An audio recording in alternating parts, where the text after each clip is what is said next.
Oke, selamat pagi saudara-saudari mahasiswa D4 Demografi dan Tata Sipil Fakultas Hukum UNS. Selamat ketemu kembali dalam perkuliahan Hukum Perdata Internasional.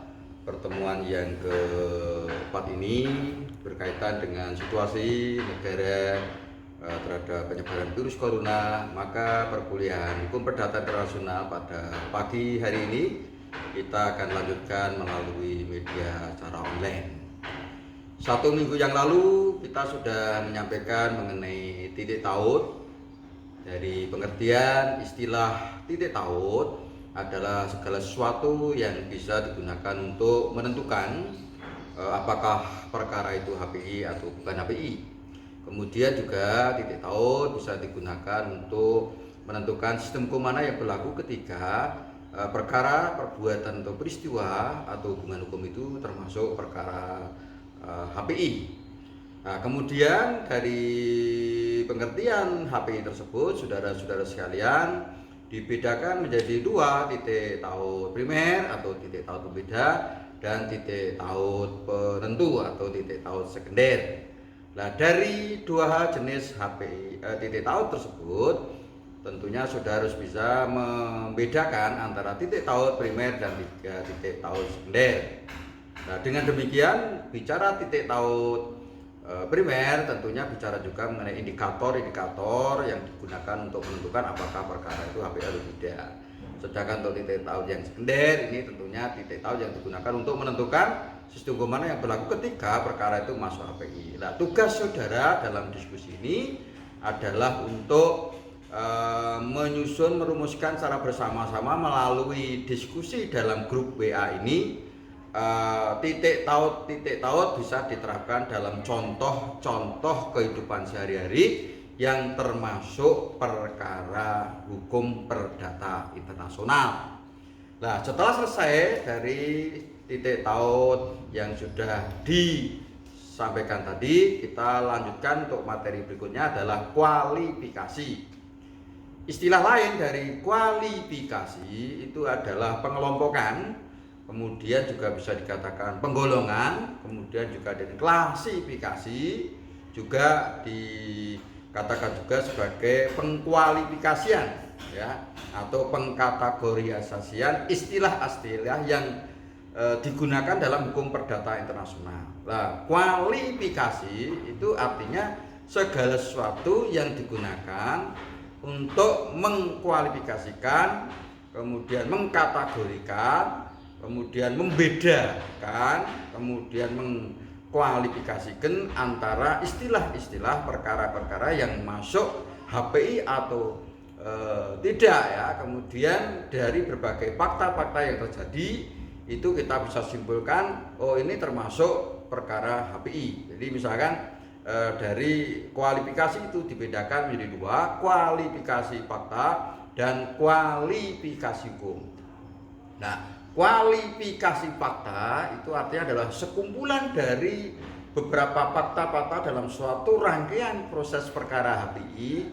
Misalkan dari seseorang memberikan tugas kepada orang lain untuk mengurus kepentingannya agar kepentingan yang dimiliki oleh orang yang memberikan kuasa terhadap orang lain itu bisa diurus kepentingannya sementara ini, termasuk kalau dari rangkaian fakta-fakta ini maka itu dikatakan sebagai suatu fakta yang bisa disimpulkan termasuk pemberian kuasa. Ini contoh dari fakta. Misalkan fakta juga kualifikasi fakta, misalkan dari suatu perjanjian antara A dan B, kemudian perjanjian mengenai utang sejumlah 100 juta, kemudian dibayar secara angsuran selama 1 tahun. Nah, kemudian selama 1 tahun, 1 bulan ke-1, 1 bulan ke-2 sampai bulan ke-9 misalkan, itu 10 berikutnya adalah macet atau tidak memenuhi angsuran lagi. Nah, itu dikatakan bahwa debitur itu sudah tidak memenuhi kewajibannya lagi. Nah, kalau kita simpulkan dari rangkaian itu, maka itu dikatakan semacam wan prestasi. Nah, seperti itulah termasuk yang nanti akan kita gunakan dalam kualifikasi. Nah, dalam kualifikasi ini tentunya saudara harus ingat juga teori kualifikasi. Jadi mulai teori kualifikasi Lex Polri sampai dengan teori kualifikasi yang otonom. Nah, tugas saudara adalah mencari apa dasar teori masing-masing teori kualifikasi itu, baik dari sisi kelebihan, kemudian kelemahannya, kemudian juga tokoh-tokoh dari masing-masing teori kualifikasi itu. Nah, kemudian saya minta diskusi kepada saudara dari berbagai teori kualifikasi yang ada itu, kira-kira teori yang sekarang masih relevan dengan kondisi perkembangan sekarang itu teori yang mana? Ini tentunya menjadi bahan diskusi saudara. Kemudian dari materi kualifikasi ini saudara, kita juga akan bicara mengenai pentingnya ya kualifikasi.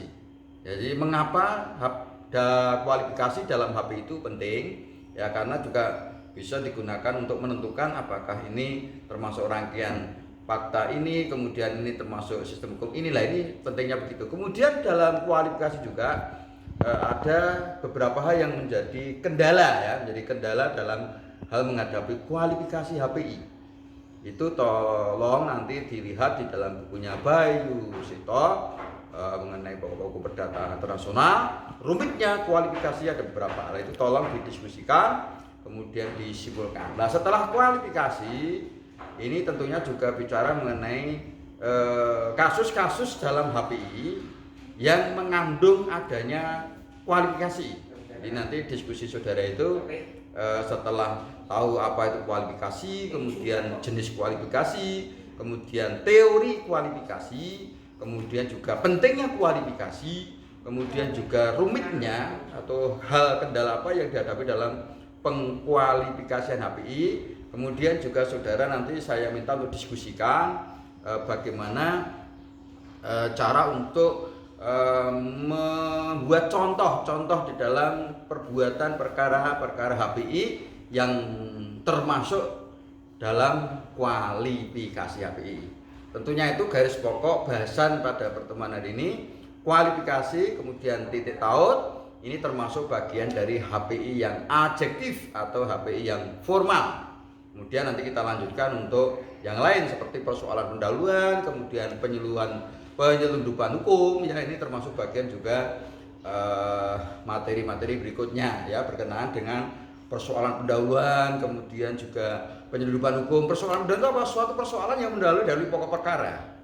Nah, dalam HPI itu tentunya kita harus tahu juga persoalan-persoalan yang mendahului adanya persoalan pokok. Itu ada beberapa cara untuk menentukan persoalan pendahuluan. Kemudian penyelundupan hukum adalah suatu tindakan yang dilakukan oleh seseorang untuk meniadakan atau menciptakan suatu hal yang baru, yang tentunya punya harapan untuk keuntungan dari orang yang melakukan penyelundupan hukum. Bicara penyelundupan hukum, saudara-saudara, tentunya ada sebab dan akibatnya.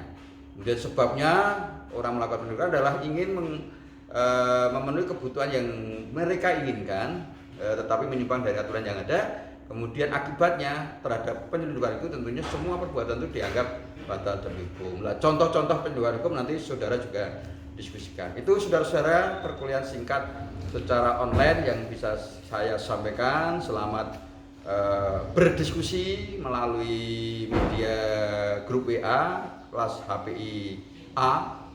Semoga sukses dan tentunya semoga kita termasuk orang-orang yang bermanfaat ya. Situasi perkuliahan seperti ini tidak mengganggu konsentrasi dan fokus saudara. Saya hanya pesan semangat, kemudian kuliah seperti ini tentunya harus kita lakukan, dan tentunya saya hanya pesan dan menghimbau dalam suasana seperti ini saudara-saudara sekalian harus berhati-hati, kemudian waspada, jagalah diri saudara masing-masing, keluarga masing-masing dalam rangka untuk membantu upaya pemerintah dan pemerintah daerah serta organisasi keagamaan agar sementara bisa membatasi pergaulan interaksi kita dalam koridor pembatasan sosial dengan siapapun. Bahwa keberhasilan program ini tentunya harus kita bantu dari peran serta mahasiswa, khususnya untuk mahasiswa D4 mata kuliah HPI ya. Semoga semuanya sukses dan situasi seperti ini segera untuk